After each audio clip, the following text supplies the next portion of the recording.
찬양 감사합니다. 하나님께 영광을 돌립니다. 아멘. 이슬람의 한 이마음이 어쩌다가 물에 빠져서 허우적거립니다. 사람들이 모여들어서 그 사람에게 손을 내놓으시오, 손을 내놓으시오, 막 그렇게 소리쳤습니다. 그런데 이 이마음은 살겠노라고 허우적거리면서도 이 손을 내밀지 않고 꿈쩍도 않고 들은 척도 않고 그냥 살려달라고만 소리 지릅니다. 그때 한 랍비가 다가와서 말합니다. 내 손을 잡아.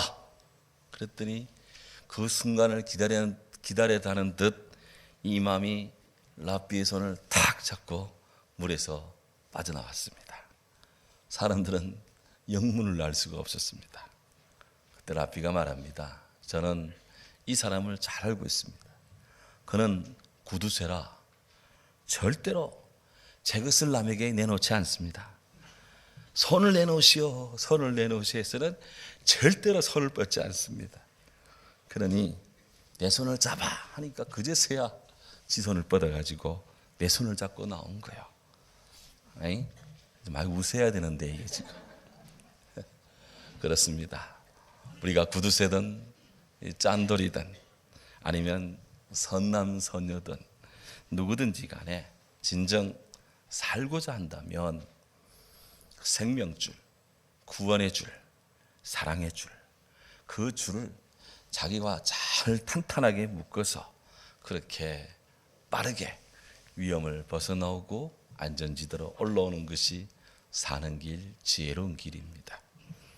하나님께서는 호세아 선지자를 통해 말씀했습니다. 내가 사람의 줄, 곧 사랑의 줄로 그들을 이끌었으니 그들에게 대하여 그 목에서 멍에를 벗게 하는 자같이 되었노라. 그들 앞에 먹을 것을 두었노라. 하나님께서 생명의 줄이 되어 이스라엘을 사망에서 생명으로 끌고 올렸다는 겁니다. 놀랍게도 성경은 선한 목자 되신 우리 예수님, 우리 주님의 십자가 사랑의 줄을 우리에게 내려주셨음을 말씀합니다.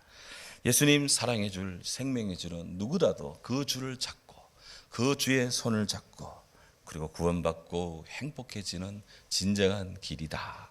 오늘 예배하는 모든 심령들 속에 생명이신 예수 그리스도 이 줄을 굳건히 잡기를 바랍니다.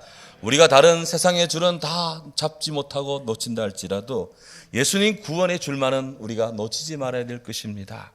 우리 모두 서서 진리의 허리띠, 사랑의 줄, 이 그리스도 안의 이 줄을 강하게 붙잡고 강하게 매기를 바랍니다. 오늘 말씀에서 이를 발견합니다. 오늘 우리는 이 말씀 속에 두 개의 뚜렷한 세계관이 대조가 되고 대비를 이루는 모습을 봅니다. 한 부류는 힘들고 지치고 병든 많은 사람들이 예수님께로 와서 치유를 받는 그런 장면입니다. 또 다른 한 부류는 일단의 바리새인들입니다. 그들은 사람이 어떤 이유가 있으며 그 아내를 버리면 됩니까? 라고 이렇게 주님께 당혹스러운 질문을 던져서 예수님을 흔들고자 하는 그 시대의 바리새인들이라는 그런 종교인들입니다. 성경을 봅니다.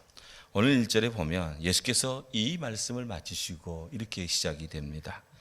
이때가 언제일까? 예수님께서 십자가 처형당하기 대략 한 달 전쯤 되는 때입니다. 마태복음 9장에서 보면 예수님은 이제 하나님 나라 공생의 대부분 3년 대부분을 보내셨던 갈릴리 사역을 종결하고 이제 십자가를 지시기 위해서 예루살렘으로 이제 이동을 하고 있습니다. 그래서 1절 후반부에 보면 갈릴리를 떠나 요단강에 이르러 요단강을 건너 유대 지경에 이르렀다. 이렇게 상황을 정리하고 있습니다. 이후 진행되는 마태복음 19장, 20장에서 예수님은 예루살렘에서 순환을 당할 때까지 주로 유대 베레아 지역 요단강 중심으로 아직 예루살렘 미치지 않고 갈릴리를 떠난 상태에서 이쪽 지역에 거하십니다. 신학자들은 이를 예수님의 베레아 전도, 베레아라는 지역을 중심으로 전도한 것이라 해서 베레아 전도라고 그렇게 분류하는 때입니다. 성경에 따르면 이 베레아 전도 기간에 예수님께서는 많은 사람들, 특별히 유대 일반 사람들에게도 환호를 받습니다. 반면 유대 교권주의자들, 바리새인이라든지 이런 특정 그룹들은 예수님을 어떻게 하면 죽일까 하는 이런 질시와 또 모함을, 그런 배척을 하고자 하는 그런 여러 가지 일들이, 충돌이 일어나는 그런 때입니다. 오늘 성경 2절에 따르면 큰 무리가 예수님을 따랐다고 성경은 기록합니다. 여기 따랐다라는 말, 이거는 헬라어로 에클로데산이라는 말인데 영어로는 followed라는 말입니다. 이거는 그냥 사람들이 예수님을 따라간 것이 아니라 너는 나를 따르라, 주님이 제자를 따르라고 부를 때 그들이 주님을 따라갔다고 할 때 그 단어입니다. 그러니까 지금 이 사람들이 쭉 예수님을 따라온 사람들이 갈릴리 지역에서부터 예수님을 지금 계속 지금 제자가 주님을 따라가듯이 계속 지금 주님을 따라가고 있는 상태입니다. 이들이 계속해서 마태복음 19장 20장을 지나 예루살렘까지 계속 주님을 따라갑니다. 제자 그룹이 지금 주님을 절대적으로 따라가고 있는 거예요. 그런데 감사하게도 예수님은 당신을 믿고 따르는 제자들 가운데 병든 자들을 다 고쳐주셨다. 그렇게 오늘 성경 2절이 말씀합니다. 주님을 지금 열심히 제자가 주님을 따라가듯 지금 주님을 따라가고 있는 그 제자들 중에 병든 자들이 있었던 거예요. 주님이 그들을 지금 그 마태복음 19장 20장 베레아 지역에서 다 고쳐주었다고 성경은 기록합니다. 프랑스 소설가 롤랑이라는 분이 있는데 이분에 따르면 한 번도 알아본 일이 없는 사람은, 한 번도 아파본 일이 없는 사람은 충분히 자기를 충분히 안다 할 수 없다, 그런 말을 했는데요. 현실적으로 우리 인간에게 있어서 질병은 심각한 그런 고통입니다. 최근 2, 3년 동안 얼마나 많은 사람들이 코로나 팬데믹으로 인해서 힘겨운 시간대를 보냈습니까? 그 와중에 많은 죽음이, 또 많은 고통이 이 땅의 이 백성들을 괴롭혔습니다. 지금도 그 프레스 압박은 계속되고 있습니다. 그런데 이 질병의 고통은 오늘의 문제만이 아닙니다. 성경의 시대에도 무수한 사람들이 이 질병 때문에 여러 삶의 정황 속에서 고난을 받았습니다. 종기가, 독종이, 피부병이, 폐병이, 또 연병이, 열병이, 또 학질이, 괴열병이, 온역이, 또 이질이, 나병이, 심지어는 상사병이, 또 정신병이, 또 소경이, 벙어리, 중풍, 간질, 혈루증, 또 이렇게 귀머거리, 고창병, 또 안질 등등 수도 없는 질환이 인간을 엄습했고 거기에 고통을 당했습니다. 많은 하나님의 사람들, 성경의 사람들이 이런 질환에 시달렸던 거예요. 신앙의 사람들을, 우리 믿는 자들이 이런 질환에 봉착했을 때 어떻게 해야 되겠습니까? 우상이나 귀신한테 이 질병을 고쳐주소서 이렇게 빌어서 이들에게 간구해서 병 고칠 생각은 하지 말아야 됩니다. 예수님 따르는 사람들에게도 이런 질환이 있다는 것을 우리가 알아야 됩니다. 선한 사람도 병에 걸릴 수 있다는 것, 그런 개연성이 늘 있습니다. 혹 우리가 죄로 인해서 병에 걸렸다면 빠르게 회개해야 됩니다. 욥의 경우에서 보듯이 병 중에라도, 몸이 아픈 중에라도 하나님을 원망하며 입술로든 내 의지로든 범죄하지 않도록 해야 됩니다. 하나님의 뜻으로, 하나님의 섭리 안에 병이 걸렸다면 하나님이 정하신 기간이 지나야, 적당한 때가 되어야 곧바로 낫습니다. 병을 치료하기 위해서 또 진료를 받고 약을 복용하는 것을 죄로 여겨서도 안 됩니다. 의술도 하나님이 주신 것입니다. 병 중에서도 우리는 오히려 주의 복음을 전하고 예수님의 사랑을 드러내도록 그렇게 해야 됩니다. 그리고 은혜로 고침을 받았다면 하나님의 은혜에 감사하는 것을 잊지 말아야 됩니다.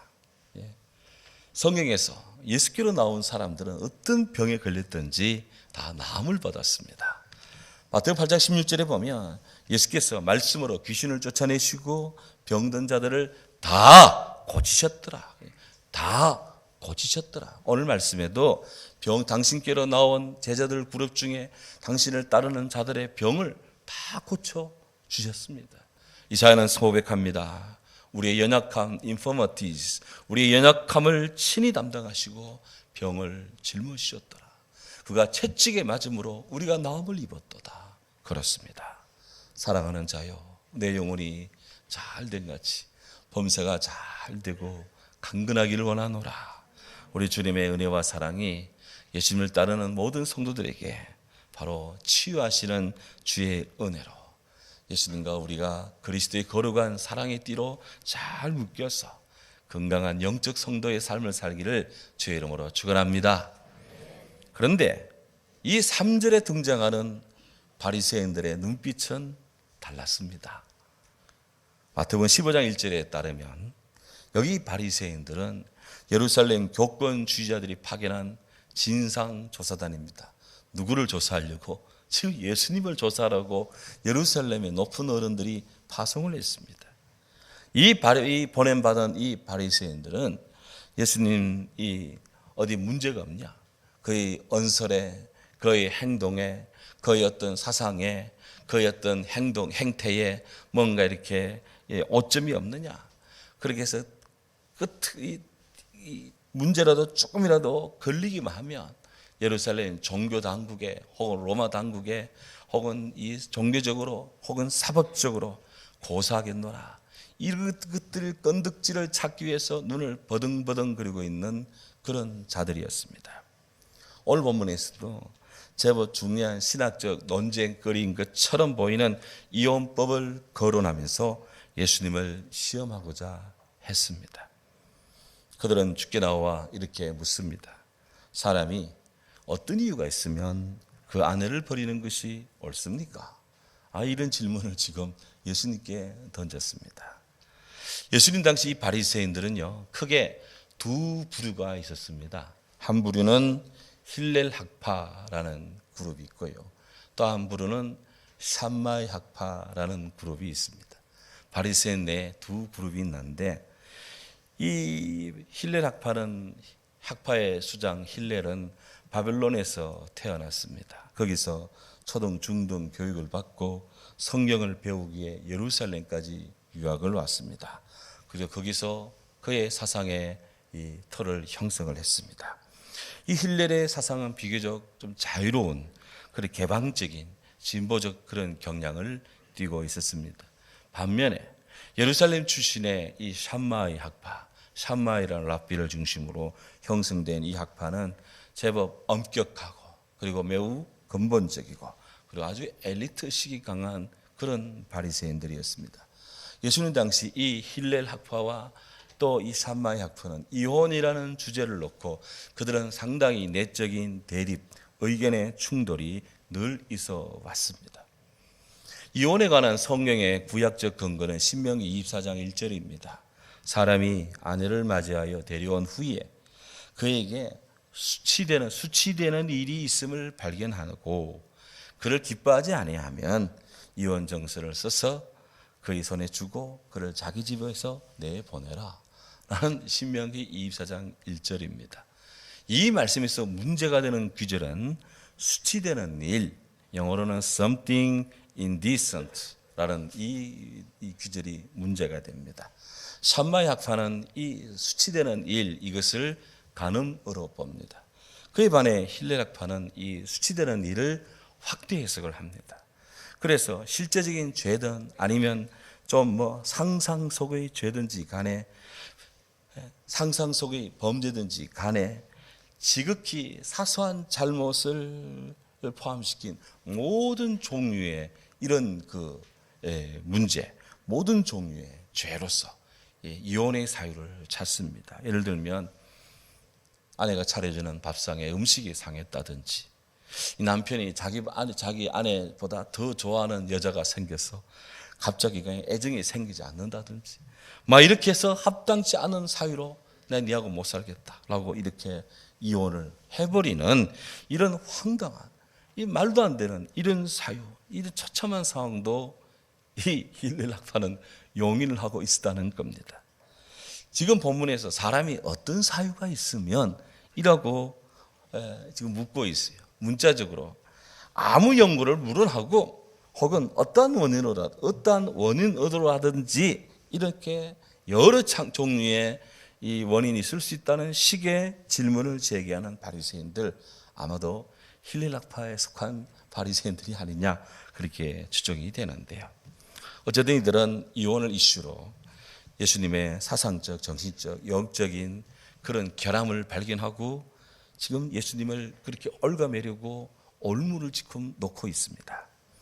만약 예수님께서 힐렐 학파 주장처럼 이혼의 광범위한 사유를 인정한다면 이 바리새인들은 예수님을 향해서 당신은 도덕적으로 엄격하지 않은 자유주의, 분방한 진보주의자다 이렇게 막 비판을 할 것이고, 만약 예수님 보고 예수님이 샴마 약자처럼 엄격한 이혼 사유를 제안한다면 그 바리새인들은 예수님을 향해서 당신은 죄인을 너그럽게 용서하는 그런 이 자비와 친절을 베풀었는데 그거는 모두 자기 위선에 불과하다 이렇게 예수님을 혹독하게 비판을 할 수 있습니다. 이런 걸 가지고 지금 이 바리새인들은 예수님을 얽어매려고 지금 틈을 살피고 있는 거예요. 예수님을 얽어매고자 음해하고자 교묘한 논리 함정을 지금 판 이 바리새인들의 정신 상태는 한마디로 교만합니다. 사람이 살아가면서 자신감을 가지되 교만하지는 말아야 됩니다. 교만은 나만이 옳다고 생각합니다. 반면에 자신감은 나도 옳다고 생각합니다. 교만은 자기 자신의 진실한 모습에 관심이 없습니다. 남의 문제만 관심을 가집니다. 그래서 다른 사람의 약점을 찾아내고 다른 사람의 문제점을 발견하는 데는 귀재입니다. 반면에 자신감은 자신의 모습을 살펴서 혹 내게 약점이 있다며 그거를 인정하고 또 그에게 장점이 있다며 그것을 강화해 가는 사람들이 자신감 있는 사람들. 교만은 사람을 칭찬할 줄 모릅니다. 하지만 자신감은 자기의 잘된 그것이 자기만의 것이 아니라 자기와 함께 해준 사람의 공입니다. 라고 함께 더불어 함께한 자들의 그 사랑과 도움을 인정해 주는 사람들이 자신감 있는 사람들입니다. 교만한 사람들은 늘 자기가 어떤 일을 함에 있어서 보상을 요구합니다. 하지만 은혜로 충만한 사람들은 누가 어떤 보상을 해주지 않고 어떤 칭찬이 없어도 묵묵히 헌신합니다. 당연히 섬겨야 될 몫이기 때문입니다. 십자가는 내가 지는 것이기 때문입니다. 교만한 사람들은 끊임없이 다른 사람에게 자기 영향력을 행사하고자 합니다.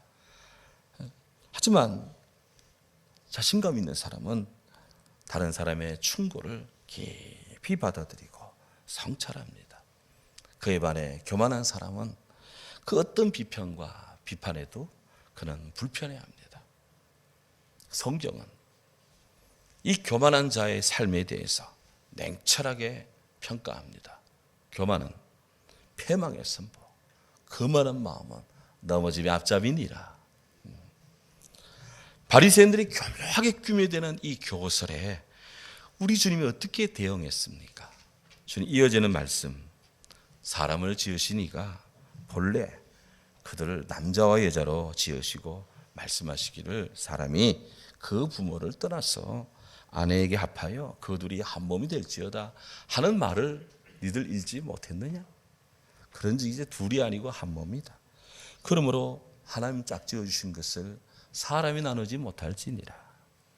예수님은 지금 바리새인들이 이혼을 문제 삼고 질문하는 것에 대해서 우리 주님은 이혼 문제에 방점을 둔 것이 아니라 결혼의 성례에 대해서, 결혼의 거룩한 하나님의 이 예식에 대해서 거기에 방점을 두고 지금 요점을 말하고 있습니다.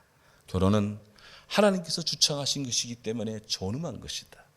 결혼은 각각 다른 두 성이 만나서 조화를 이루는 것이고, 일부 다처제는 하나님의 원리에 이건 맞지 않는 것이고, 결혼은 부모에게 의지하던 삶을 청산해서 독립해 나가는 것이고, 결혼은 두 남녀가 분리할 수 없는 하나된 관계를 형성하는 것이고, 결혼은 전 인격의 결합체이고, 인간적 동기의 이혼은 부당하다. 이 우리 주님의 뜻입니다. 그럼에도 불구하고 예수님을 공격하고 시험하고자 하는 바리새인들의 시도는 계속됩니다. 바리새인들은 모세율법에는 이리저리 하라 하지 않았습니까? 그들은 모세율법을 의지해서 예수님께 다시 질문해 나갑니다. 그들이 지금 근거를 든 것은 아까 말씀드린 신명기 24장 1절입니다. 그런데 예수님은 바리새인들은 모세율법에 근거해서 나오는데, 예수님은 모세율법이 아니라 나는 너희에게 말하니, I tell you that, 나는 너희에게 말한다. 주님은 모세의 권위에 의존하는 것이 아니라 성부, 성자, 성령, 삼일체 제2위신이신 우리 성자 하나님 당신의 권위로 말씀합니다. 나는 너에게 말하노니. 모세를 핑계 삼아 모세를 빌미로 해서 이혼을 문제를 제기하는 이 바리새인들, 이혼을 정당화하려는 그들의 의도에 대해서 우리 주님은 모세보다 더 크신, 모세보다 더 크고 영예로우신 great honor than Moses, 모세보다 더 뛰어난 명예를 가지신 우리 주 예수 그리스도, 우리 주님 답하십니다. 모세가 너희 마음의 완악함 때문에 아내 버림을 허락하였거니와 본래는 그렇지 않다. 내가 너에게 말하노니 누구든지 엄행한 영고 외에 아내를 버리고 다른 데 장가드는 자는 간음하는 것이다. 예수님은 모세율법을 핑계로 삼아서 이혼을 남용하는 당시 이스라엘 사회에 편향된 그런 남정네들의 행태에 대해서 너희 마음이 완악함 때문이다. Your hearts were hard. 너희 마음이 완악하구나. 그렇게 일침을 놓습니다. 유대 어떤 랍비는 성전의 제단 앞에서 초혼의 아내와 이혼하는 그런 자를 위해서 날마다 눈물 흘리며 슬픈 탄식을 한다는데, 예수님 때나 오늘 우리 때나 가족 해체, 가정 해체의 아픔은 사회적으로나 신앙적으로, 교회적으로나 큰 어려움입니다. 우리 주님은 인간의 마음의 완악함을 책망합니다. 해서 말씀합니다. 내가 너에게 말하노니 가늠한 영고 외에 아내를 버리는 자는, 다른 데 장가가는 자는 가늠한 자다. 남정네들의 입장에서 모든 것들을 이렇게 편의대로 해석하는 그런 시대에 우리 주님은 남자들의, 바리새인들의 거룩함에 탈을 쓴 그들의 잘못을 그 마음의 전곡을 그냥 찔러버렸습니다. 만일 사람이 이같이 할진대 장가 들지 않는 게 좋겠네요 라고 지의 제자들이 말을 합니다. 겁나서 결혼도 못 하겠습니다. 뭐 그런 뜻도 되겠습니다. 아마도 당시 절대 힘을 가진 로마 사회가 내적으로 방종하고 그리고 성적 타락을 부채질하고 있었는데, 이스라엘 사회 또한 빈번하게 그렇게 갈라쓰거나 축적진리 횡행하는 그런 사회 현실 속에서 제자들이 보기에 지금 주님 말씀하는 그런 현실적으로 실현 불가능한 이상 아닙니까? 막 이렇게 이해하는 것 같아요. 하지만 우리 주님은 분명히 말씀합니다. 예수께서 이르시되 이 말을 받지 못하고 오직 탁월한 자라 할 것이다. 어미의 태로부터 고자가 된 자도 있고 사람이 만든 고자도 있고 천국을 위하여 스스로 고자된 자도 있느니라. 이 말을 받을 만한 자는 받아라. 예수님은 고대 동양의 왕궁에서 또 왕비와 왕을 섬기는 그런 수종을 드는 내시가 모두 거세된 자라는 것을 잘 알고 있었던 것입니다. 그에 반해 초대교회 교부였던 오르겐 같은 분은 하나님 나라를 열망하면서 독신 생활을 하고자 스스로 거세하며 주님 말씀을 따르고자 했던 그런 케이스도 있습니다. 오르겐이라는 교부는 결혼을 천박하게 여기기 때문이 아니라 하나님 나라를 섬기기 위해 그의 육신적 기쁨, 결혼을 희생하는 것을 더 고귀하게 여기기 때문에 그렇게 했다고 합니다. 주님 이 말을 받을 자는 받으라. 모두가 받으라가 아니라 이 말을 받을 자는 받으라. 이렇게 말씀합니다. 하나님 나라를 위해 독신으로 살아가도 된다는 주님의 이 말씀은 모든 사람에게 일률적으로 적용되는 그런 교훈의 명령이 아닙니다. 하나님 나라를 위해서 금요교의 절제로 부름받은 사람들의 선택적인 규범이 됩니다. 분명한 것은 성경은 독신생활이 결혼생활보다 우위에 있다 그렇게 말한 적이 없어요. 그렇다고 독신주의를 복음사역의 최고의 차원으로 간주한다 그렇게 말한 것도 없습니다. 성경은 정욕에 불타는 것보다는 결혼하는 편이 낫다. 지금 그렇게 말씀합니다. 가나 혼인잔치를 우리 주님이 축복하셨음을 기억하십시오. 가나 혼인잔치를 축복하신 예수님, 가족 해체로 공고한 심령을 당한 이 땅의 모든 사람들의 그 고통을 누구보다 가볍게 여기십니다. 인간의 마음의 완악함으로, 인간의 마음의 타락함으로 인해서 자의적으로 이혼을 해버리는 이런 인간의 형태를 우리 주님이 제지합니다. 사람이 세상을 살아가면서 불가피한 경우가 없을 수 없습니다. 정욕의 눈이 먼 사람들은 자기 마음대로 길을 갑니다. 하지만 우리 크리스찬 주의 성도들은 사랑으로 믿음의 길을 가되 주 예수 그리스도 안에서 서로 위하여 기도하고 축복하는 주님 사랑의 띠로 강하게 매고 묶고 또 강하게 해야 될 줄로 믿습니다. 저마다 힘든 삶의 여로 위에 우리 주 십자가 사랑의 띠로서 우리를 구원해 주시고 극복하게 하시는 하나님의 사랑을 믿으며 오늘도 가정마다 모든 심령마다 사랑으로 승리하기를 주의 이름으로 축원합니다. 아멘. 기도합니다. 귀하신 주님을 찬양합니다. 오늘 말씀 따라 참으로 병든 자나 약한 자, 주를 따르는 자들 가운데도 많이 있음을 이 시간에